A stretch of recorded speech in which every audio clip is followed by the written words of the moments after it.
मनोजवं मारुततुल्यवेगं जितेन्द्रियं बुद्धिमतां वरिष्ठं वहतात्मजं वानरयूथमुख्यं श्रीरामदूतं शरणं प्रपद्ये श्रीरामदूतं शरणं प्रपद्ये। बोलिए कष्टभंजन देव की। इष्टदेव परब्रह्म परमात्मा भगवान श्री स्वामीनारायण ने अति कृपा थी हनुमानजी महाराज साळंगपुर खाते साक्षात बिराजमान छे। एमना आशीर्वाद साथे जेनो खूब इंतजार हतो वलसाडनी जनताने कि आवुं भव्य अने दिव्य एक प्रोग्राम करवो छे। थोड़ा विघ्नो आव्या,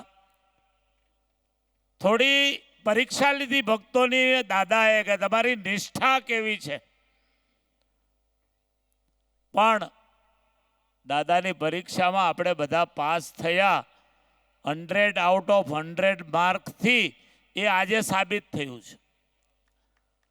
आवा दिव्य प्रसंगे उपस्थित जेवो आपने हनुमान चालीसानु रहस्य गूढ़ार्थ तत्व समझावाना छे। जेवो विश्वविख्यात हनुमान चालीसा युवा कथा थी साराए जगतना सनातनी लोकोने हनुमानजी महाराज की श्रद्धा और निष्ठा शू छे, हनुमानजी महाराज प्रत्येनो विश्वास शू छे, एमनी दासत्व भक्ति शू छे ए आपने समझावाना छे। एवा विद्वत वर्य अमारा खास मित्र शास्त्री स्वामी हरिप्रकाश दाजी स्वामीना चरणों में वंदन करूँ छूं।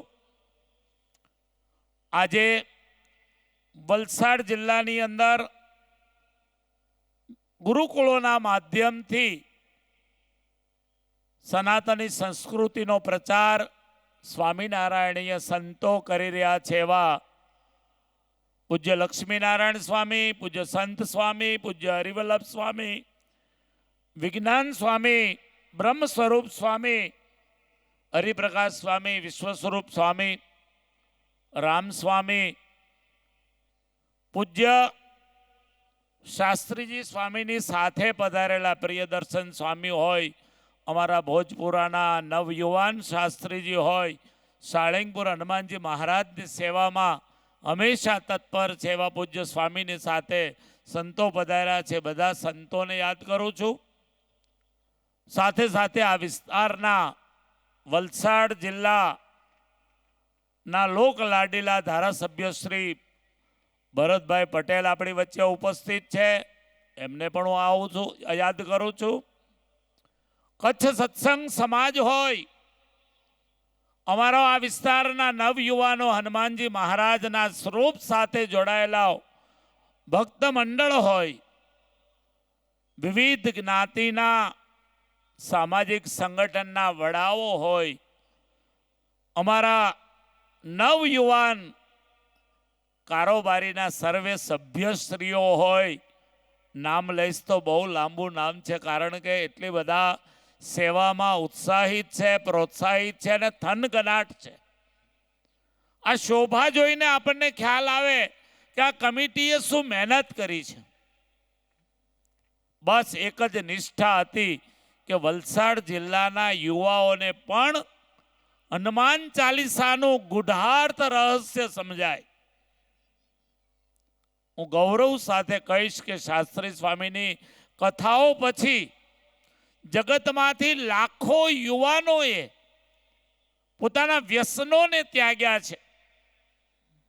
हजारों युवानो પોતાના પરિવાર સાથે ફરીવાર જોડાણા છે। માતૃપિતૃ ભક્તિની યાત્રાઓ સાથે રંગે રંગાણા છે। સેંકડો યુવાનો સમાજ સેવા અને સનાતન સંસ્કૃતિના રક્ષણ માટે પોતપોતાના ગામડાઓમાં કામ કરી રહ્યા છે. આજે અનેક ગામના સરપંચ શ્રીઓ અહીંયા ઉપસ્થિત છે. સંચાલક શ્રીએ જાહેર કર્યું કે રાજકોટથી કેટલાક ભક્તો અહીંયા આવ્યા છે, સુરતથી કેટલાક ભક્તો આવ્યા છે. ભક્તો, હનુમાન ચાલીસા વિશે તો આપણે શું કહી શકીએ? હનુમાનજી મહારાજની દાસત્વ ભક્તિ વિશે શું કહી શકીએ? પણ એટલું ચોક્કસ કહી શકાય કે મદભક્તા યત્ર ગાયંતી તત્ર તિષ્ઠામિ નારદ. એ ન્યાય આ સભા મંડપની અંદર, આ નિજ મંદિરની અંદર સાળંગપુરથી પધારીને હનુમાનજી મહારાજ આપણી વચ્ચે સાક્ષાત બિરાજમાન છે. તમે અહીંયા આવીને જે કંઈ મનના સંકલ્પ કરશો, તમે અહીંયા આવીને તમારી દુઃખની ચિઠ્ઠી દાદાના ચરણમાં મૂકશો, તમે તમારા બાળકો માટે, તમારા પરિવારો માટે શુભ સંકલ્પ કરશો, તો મને વિશ્વાસ છે દાદાના સ્વરૂપ ઉપર કે દાદા તમારા સંકલ્પોને પૂર્ણ કરશે. ભક્તો, આપણે ખૂબ ભાગ્યશાળી છીએ. યાત્રાઓ કરવા તો ભક્તોએ જવું પડે ને, દર્શન કરવા. આપણે દાદાના ચરણે જવું પડે. પણ આજે દાદા સાક્ષાત આપણને આપણા રક્ષણ માટે, આપણી પ્રકૃતિને પવિત્ર બનાવવા માટે, આપણા નેત્રોને પવિત્ર બનાવવા માટે, આપણી શ્રવણ શક્તિને પવિત્ર બનાવવા માટે હનુમાનજી મહારાજ સાળંગપુરથી એમના પ્રતિનિધિને અહીંયા આપણને મોકલ્યા છે. 7 દિવસ સુધી આવા દિવ્ય અને ભવ્ય શાસ્ત્રી મહારાજના દર્શન તો બહેનો ભાઈઓ સૌને દૂરથી થવાના જ છે. પણ કદાચ આપણે દરેકના ઘરમાં હનુમાન ચાલીસા ગવાતી હશે, દરેકને હનુમાન ચાલીસાનું મહત્વ ખ્યાલ હશે, પણ આપણે દૂધને દૂધમાં જ જાણીએ છીએ. પણ દૂધની અંદર તત્વ સ્વરૂપે રહેલું ઘી, એને મેળવવા માટે ઘણી બધી કઠિનાઈઓ સહન કરવી પડે. દૂધને મેળવવું પડે, એને વલોવવું પડે, એને ઉકાળવું પડે, એને ગાળવું પડે, ત્યારે દૂધ પ્રાપ્ત થાય છે. એમ જ કદાચ હનુમાન ચાલીસાને આપણે જાણતા હશું, હનુમાનજી મહારાજના દર્શન કર્યા હશે, પણ તુલસીદાસજી રચિત હનુમાન ચાલીસાનો ગૂઢાર્થ, એનું રહસ્ય, એનું તત્વ એ શું છે એ જો સમજવું હોય તો શાસ્ત્રી મહારાજના મુખે જે વાતને સમજી શકાય. એમાં કોઈ બેમત વાત નથી. મારે બહેનો અને ભાઈઓને એ જ વિનંતી કરવી છે કે જ્યારે આપણે આટલી મહેનત કરી અને આટલું સુંદર રળિયામણું તૈયાર કર્યું છે, ત્યારે આ મંડપને ભરી દેવાની પણ જવાબદારી બીજા દિવસથી આપણી ચાલુ થાય છે. ઓ ભક્તો, આગલી સભામાં મેં કીધું હતું કે મિત્ર એને જ કહેવાય, પરિવારનો મોભી એને જ કહેવાય, ગામનો આગેવાન એને જ કહેવાય, સામાજિક વડો એને જ કહેવાય, આધ્યાત્મિક કે રાજકીય વડો એને જ કહેવાય કે જે પોતાના પરિવારના સભ્યોને, પોતાના વિસ્તારના ભક્તોને, પોતાના વિસ્તારના મતદારોને પ્રેરણા કરી અને આ સભા મંડપ સુધી પહોંચાડવાની જવાબદારી લે, એ જ સાચો આગેવાન છે. કારણ કે અહીંયા જીવનના ઘણા બધા રહસ્યો એ ઉકેલાવાના છે. જીવનની ઘણી બધી સમસ્યાઓ, એનું સોલ્યુશન હનુમાન ચાલીસાના માધ્યમથી આપણને પ્રાપ્ત થવાનું છે. એટલે હું તમને બધાને કહું છું કે આજે જ રાત્રે અહીંથી ગયા પછી ફોન કરજો કે ભાઈ તમે જો રહી ગયા તો તમે રહી ગયા, ગંગાજી તમારા ઘર આગળ આવી છે. એમ આ હનુમાન ચાલીસા યુવા કથા, રાજકોટની હનુમાન ચાલીસા યુવા કથાને આપણે યાદ કરીએ ને તો એમ લાગે કે ઓહો હો હો, આખો માનવ મહેરામણ, આખું રાજકોટ ઉમટી પડ્યું હતું. એમ જ્યારે આપણો વિશાળ સમિયાણો આપણે તૈયાર કર્યો છે, ત્યારે આ સમિયાણાનો લાભ વધુમાં વધુ પરિવારના સભ્યોને, વધુમાં વધુ આ વિસ્તારના લોકોને પ્રાપ્ત થાય એના માટે આપણે આંગળી ચિંધ્યાનું પુણ્ય લેશું. ખરેખર આપણે ભાગ્યશાળી છીએ. ખરેખર એ ભાગ્યશાળી હશે કે જે આ સભા મંડપની અંદર આવી અને આવી સરસ મજાની હનુમાન ચાલીસાની યુવા કથા, આવા વિદ્વાન, આવા પવિત્ર, આવા વિશ્વવ્યાપી. તમે સાળંગપુર જાઓ તો ખબર પડે, લાખોની સંખ્યામાં માનવ સમાજનું ઘોડાપૂર ઉમટ્યું હોય. દર્શન થયા કે ન થયા, થયા કે ન થયા, થયા કે ન થયા, ત્યાં તો બહાર નીકળી જ જવું પડે. અને છતાં ભક્તો દેશ વિદેશોમાંથી આવે ત્યારે અમારી આગળ પણ અમને એમ જ કહે કે સ્વામી સાળંગપુર જવું છે, ત્યાં દર્શન કરવા છે. શાસ્ત્રી મહારાજને અમે વારંવાર પરેશાન કરતા હોઈએ છીએ.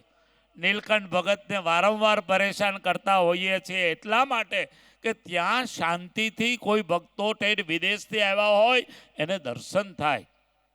ખૂબ સુંદર વ્યવસ્થા.